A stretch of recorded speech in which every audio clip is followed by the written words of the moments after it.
Blog Talk Radio.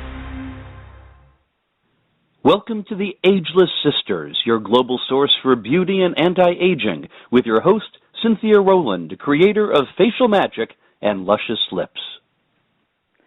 Well, good morning, everyone. Here it is, December the 4th, and I don't know about you, but wherever you are, it's pretty chilly in Oklahoma, although it's warming up, and we're getting ready for Christmas here. You can just feel it in the air, the excitement, because everything is aglow with lights. We were out last night, and Christmas lights were everywhere, and I get to see purple and green and blue and red, and they're just spectacular here in Oklahoma.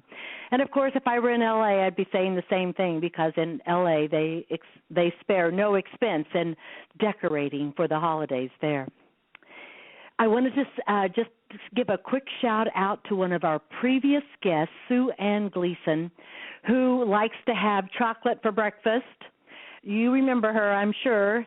Well, she posted a fabulous recipe the other day from her travels in France, and it was about lentil soup. And so I made that recipe this morning, and I want you to know it was absolutely sensational to have this a very exotic taste of lentils with all of the extra ingredients that Sue Ann suggested that we use. So I've never given a shout-out about a recipe before, but man, oh man, I am inspired for more recipes like this because I have discovered that I like cooking. Anyway, on with the show today. This is our last guest of the season. So in January, we will start not until mid-January because I'm going to be headed to Hong Kong the first portion of January. So this is our last guest, and I am so pleased that we have a wonderful woman who is a fitness expert, and her name is Lisa Dwoskin, and she is the author of the new book, Metamorphosize. Lisa was a longtime fitness expert for the Rick Sanchez show on NBC6, and this is in Miami, Florida. And she was also a gym owner and a competitive bodybuilder. But here's what I want to share with you about Lisa, and she's going to talk about this on the air today. She devoted her time, her life, to chasing the perfect body. And in one of the quotes that she sent over from us, I read, 1 in 6 women would rather be blind than fat. That's a startling statistic. But Lisa was living something like that because she was obviously wanting to do something different. And so she is here today as our guest, and she's going to share lots of great ideas about how to stay healthy and getting into shape and doing it in a way that's good for you instead of harmful for you. So, Lisa, welcome to the Ageless Sisters show. Thank you for that great introduction. That was wonderful. Thank you. Well, thank you for being our guest today. So I guess you were pretty dedicated to the world of fitness. How about now, and how serious were you? I was and still am very serious. Fitness is definitely my life. I train people for a living, but I've become more of a life coach than a personal trainer. But the difference between back when I first started in my 20s and now is that it's not all about looking good physically. It's about feeling good, both mentally, spiritually, and physically as well. It's just so important to focus within and just not on the external factors and the way you look. That's the most important thing, is to look within yourself and to find a healthy balance. So how did you find that healthy balance, Lisa, and what prompted you to start more of an inward look rather than the outward look of physical stuff? Well, when I first opened my gym about 15 years ago, right before I opened my gym, I had lost the love of my life. He was my soulmate. He got killed, and it really affected me, of course. I was in my late 20s, And I found that exercise was not cutting it for me. I always escaped to exercise to feel better, and it does temporarily make you feel better. But I just felt that there was something more that I needed to heal. There was something I was searching for than just the looking good physically and getting that high, that like the runner's high or the endorphin rush that you get through exercise. So I decided to open a gym, and how I came up with the name of my gym, which is also the name of my book, Metamorphosize, was from a friend who gave me a CD called Metamorphosis, which was all about meditating and healing. So I would like to definitely discuss meditation because I feel that could change anyone's life. Absolutely. Do you meditate? Have you ever tried meditation? Yes. I do meditation, and I have for many, many years. Is that what changed your life? Yes, for sure, because not only was it me, but when I opened my gym, it was a very big gym. I had 2,000 members over 13 years, new members, old members coming and going. And I noticed as I got to know the members of what they would go through, loss of children, spouses, going through cancer, divorce, just all the trials and tribulations of life, I would see that they were all also searching for that inner healing that I was searching for, and all of the people that were looking physically to heal themselves, it wasn't working. So I started a meditation class at my gym. I started bringing in different groups of people, hypnotherapy, different astrologists, chart readers, anything that could open up and awaken the people, their senses to a higher conscious level of awareness of what's going on internally and not just externally. And definitely meditation was what I found helped people heal because they would actually look within instead of look without. Right. Oh, that's so good that you could help them that way. Do you still have your gym now? No, I actually sold it a year ago, which I was very happy about because now I wrote the book and I could promote my book and be a life coach and not have to just run one gym because I loved working with the people, but I didn't like the business side of it. It was just overwhelming.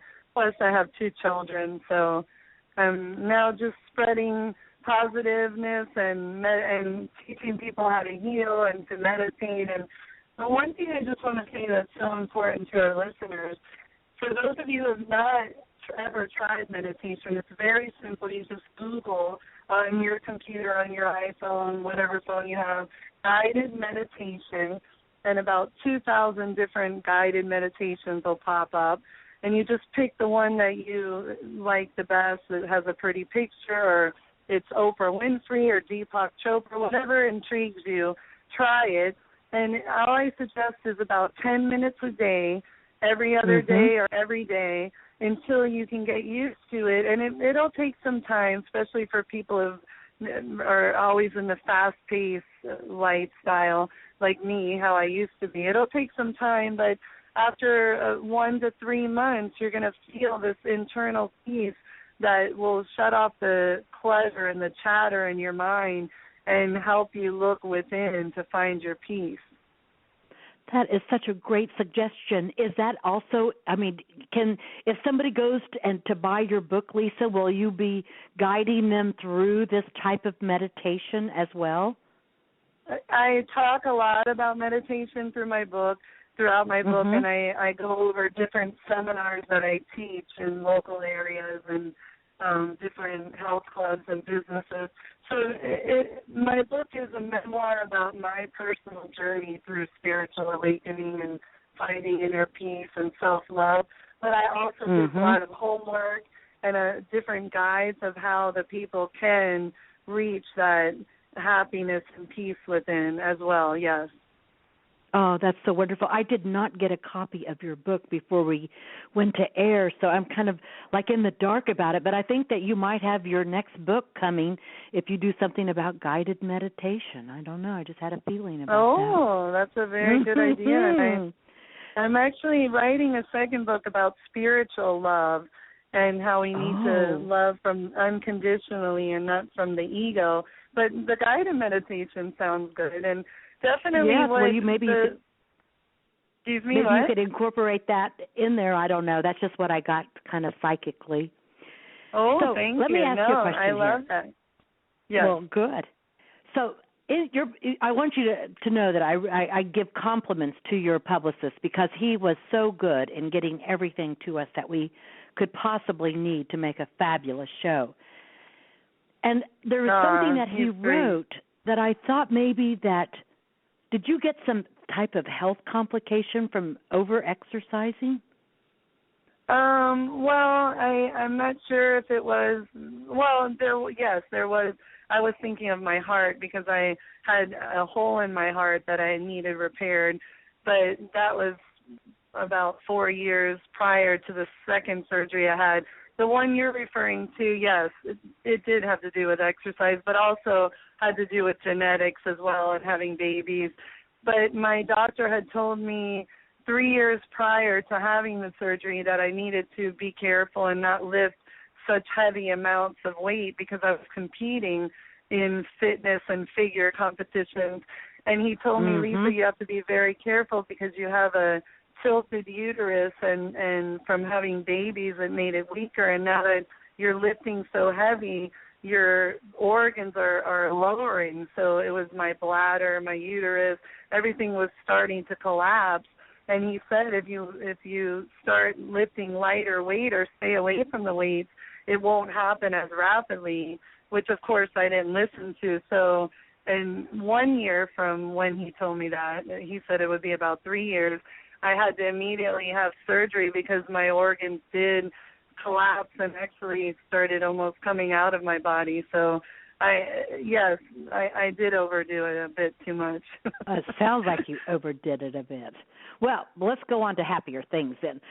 So your guy wrote to me saying that you have 5 habits that you wanted to share with my listeners today, that they're healthier for getting into shape, but some of them do harm more than good. And I wanted you to also address something about walking. Somewhere I read something about walking, and now I don't see it. So does that put too much on your plate? 5. What is? Yeah, okay, let's go through the 5. Okay, the first one is what we were talking about before, meditation. Before anybody starts a fitness program, I suggest they start the meditation and bring peace to themselves and listen to their inner voice of what it is they're trying to accomplish, why they want to go to the gym, and do they want to lose more weight, or do they want to look better, feel better. It'll just bring peace to them. The second one that I say is to not set unrealistic goals. Of course, New Year's is coming up, and everyone wants to talk about the New Year's resolutions and losing 30 pounds, dropping 2 dress sizes, whatever. Just start your fitness program without any expectations of the outcome. Just start it and don't put such stress of setting these goals on people. I find that this is a very big problem that people do, and then when they don't reach the goal, they feel like a failure, and it's actually counterproductive on themselves. That's great advice right there, I think, Lisa. Okay, that's good. All right, number 3. Okay, number 3 is journal. I train a lot of very obese people that they've gotten to that point because of something, and some of them don't even know why. So, and even the people that are not obese, whatever they're going through in life, when you journal and you write it down, it helps you work through whatever you're going through. Again, like I said, I'm a life coach. It's not just about looking good. When your mind and spirit is at peace, then your body will react accordingly as well. And you know what? 4, I say that and wait, before you run on, I want to tell you that your body and your mind absolutely work together. And it's whatever you can imagine, you can create. And 100%. That's how powerful our minds are. Go ahead. Sorry, I didn't mean to interrupt you on number 4. No, I love what you just said, because the quote, my favorite quote that I always say at the end of most of my classes is, with a positive mind, your body will react accordingly. And this is what people don't understand. They get so discouraged and negative and hard on themselves, and then they wonder why their body isn't changing, their life isn't changing. And all they need to do is be kind and loving to themselves and be more positive, and without even noticing, their body will react. So I agree with you 100%. Oh, good. Okay, so number 4 was? Okay, so number 4 was what you mentioned earlier. What I suggest, even though I was a gym owner, forget about the gym right away. Go outside and go for a walk. And just get into a routine of working out and exercising 30 minutes a day, 60 minutes a day, 30 minutes 4 to 5 times a week. Just get moving and start feeling better about yourself, and then join a gym. Because as a gym owner, I know in January I would sell, 1,000 memberships, and by March, out of those 1,000 people, maybe 100 of them would still come back to the gym. So don't waste your money.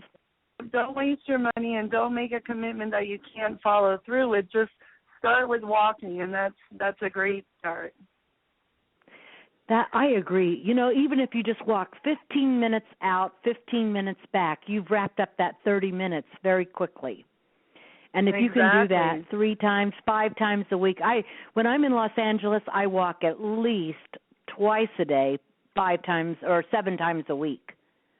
So yeah, definitely. Being in Oklahoma, it's a little different scenario for me because I'm out on a farm, but I don't walk as much. And I miss that. We need to have that exercise, and just the fact that we're outside in nature and letting that nature commune with us. For sure, definitely. Nature is actually has to do with number 5. But before I get to number 5, a point I would like to make from just my fitness point of view is walking is good, but once you get into the routine, we need to incorporate weight training, especially if you're over 30 years old and your muscles need to use weights. And especially as we get older, 40s, 50s, 60s, osteoporosis, our joints, we definitely need weight-bearing exercise, but at least the walking could get you started before you get into the weights. So, and you know another thing I like, Lisa, I love yoga. And yoga's to wonderful. me that is just like the most wonderful weight-bearing exercise ever, because you're using your own body. Yeah, boy, do I appreciate exercise. That. Definitely. I highly recommend yoga. It's a wonderful practice. And at the end of yoga, they do meditation, which is beautiful. Absolutely. And we actually, in my yoga class, we do meditation before we begin, and then we do it at the end as well. That's great. So that's we get about 10 minutes in the beginning and 10 minutes at the end of each class. Right, that's perfect. It just heals your body and allows you to really appreciate the peace that you create. Yes, your body, your mind, and your spirit, for sure. It's great. All working together. Yes, that's true. Yeah. So, Lisa, what's number 5? Okay, so number 5, what you mentioned earlier about nature. The problem with our society, we are all on our computers, on our phones, listening to the radio, chit-chatting with everybody, never stopping the mind of thinking, talking, listening. It's too much. It's overwhelming. And, of course, that's not going to bring you peace. So what I tell people, the biggest mistake that people make is when they are so proud of themselves for starting this exercise program, but yet in the middle of their exercise they're talking on the phone, or they have to stop to get on the computer, or they're talking to the person next to them. So what I tell my clients, when you go for a walk, especially I'm here in Florida, it's beautiful to walk on the beach, don't talk on your phone when you're walking. Don't, if you want to walk with a friend, fine, but take some time to turn it all off and not talk and just listen as you're walking, as you're exercising, as you're doing your yoga, whatever it is you're doing. Listen to your inner voice, your inner spirit, and just quiet the mind. And if you're out in the beach area or outside, listen to the birds, look at the nature, look at the ocean. Take 5 to 10 minutes to appreciate all the beautiful things there are that life has to offer that isn't bearing our head in all the electronics. That's the most important point I could get to my clients when they're exercising outside. That is a wonderful point to make, because that communing with nature just enhances whatever else you're doing out there. Yes, I know, for sure. because Lisa, sometimes I get a chance to vacation in Oklahoma, and we are in the middle of a forest here, and talk about communing with nature, just the smells and the chorus of the forest is amazing. Beautiful, yes. Yes. Now let's go back to your book, Metamorphosize. Now that we have your 5 points, and I'm going to list them again, because so many women say, "Why didn't you just go over those 5 points again?" But I want to talk about your book, Metamorphosize. Where can we get it? Where can we buy this? Okay, I have a website, Lisa, Lisa Dwoskin, DWOSKIN.com. We better spell that last name again. Lisa, DWOSKIN.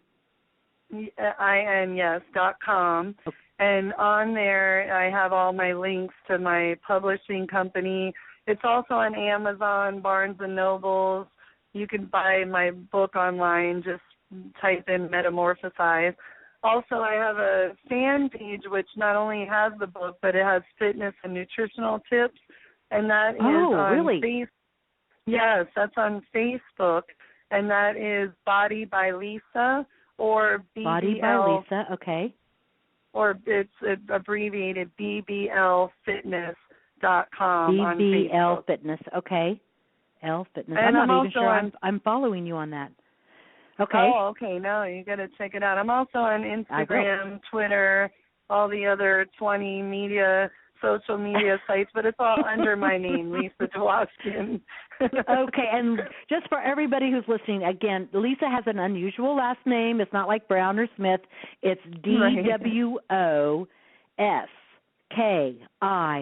in Nancy, Lisa Dwoskin. It's a very unusual name, but hey, it kind of rolls off your tongue once you get used to saying it. Yeah. Yes. Okay, and now we know how to get your book, but I have a couple more questions for you. Sure. In your one page that your publicist sent over, he talks about that I should talk to you about how do you get your subconscious tricked into accepting less food into your body and making that okay? How do you trick your mind into? Well, it says how your subconscious thoughts trick you into eating too much. Oh, how do you stop eating so much? I mean, I love to eat, but I try not to eat fattening things. More like, vegetable stuff. But right. Well, how do I get my subconscious to work for me like that? And again, it goes back to what I was saying with the meditating, with the journaling, especially for the obese people. They're eating to find comfort in food because there's something internally going on in their life from their childhood, from their past, their worries about the future, whatever it is, they turn to food and overeat. So I think the meditating and being aware of why you're doing it and the journaling will help stop that. Now, the people that are not obese that have that issue as well, it could be the same thing, whatever the internal struggles that are causing them. But for people that do journal and do meditate and have worked through most of their issues, what I just say, of course, to people that love to eat and overeat is just try to, when you get your food, try to push half away and eat less, and over time your body, your stomach shrinks and you're not going to want as much. And that goes with also eating bad food compared to good food.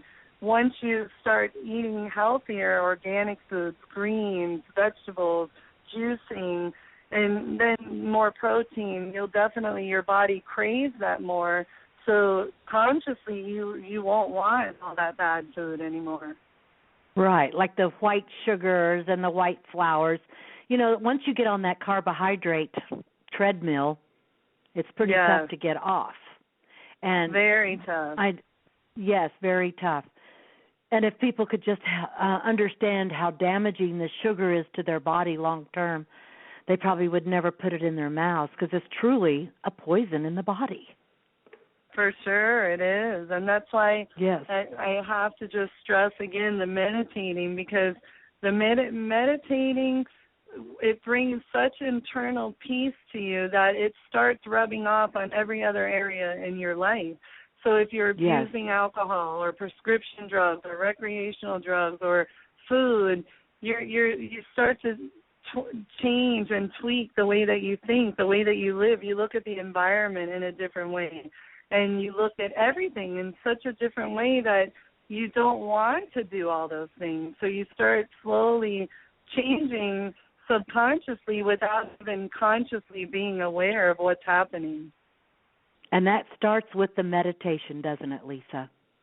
100%. And another point I really would like to stress to everybody listening to us is, again, the meditating will bring you the internal peace. But for everyone out there who wants to lose weight, and they feel that once they lose weight, whether it's like us, that we're into fitness and health conscious, even the 5 pounds, 10 pounds, 50 pounds, people think, let me lose the weight and then I'm going to be happy. And that doesn't happen. Let me find the perfect mate, my soulmate, the love of my life, and then I'll be happy.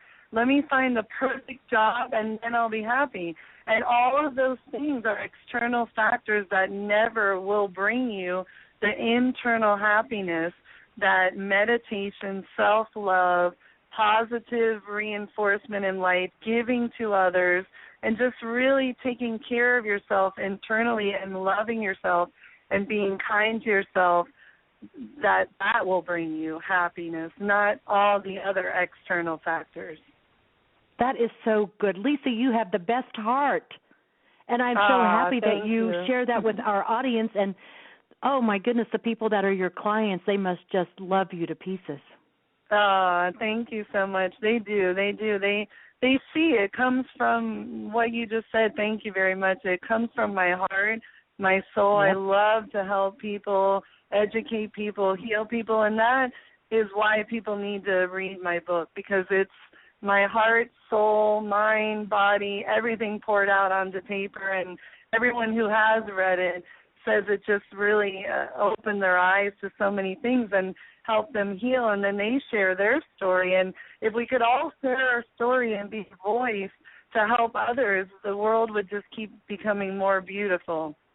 Yes, it would. So let me just say again, this is Lisa Dwoskin. She's the author of Metamorphosize, and it is a book worth reading, I know, because I can feel in my bones how wonderful the transformation is possible just from Lisa wanting to help you. So make sure you go on to her website, www.lisadwoskin.com. Lisa, I think we should do another show next year. For let's sure. Talk about some of your clients and more about guided meditation. Because I think if everybody, I'm just going to run through these 5 tips very quickly because we're down to 1 minute. But meditation is number one. It creates peace in your life. And when you do something like wanting to exercise, don't set unrealistic goals. Don't have any expectations, unrealistic expectations that you hold on to. Journal your results. Keep going for those walks and appreciate nature. Does that about cover it? That covers it. And I would like to say it was wonderful talking to you as well. You're definitely a very spiritual, loving, beautiful person. I could feel it from you. And I think you gave me the idea for my book, so my second book, so thank you very much. You're very welcome. And it takes one to know one, doesn't it? For sure. You're right. We were destined to meet. Yes. Well, listen, everyone listening, I'm going to have to sign off now. Happy holidays, Merry Christmas to everyone, and see you January 15th with a woman named Dawn Fleming.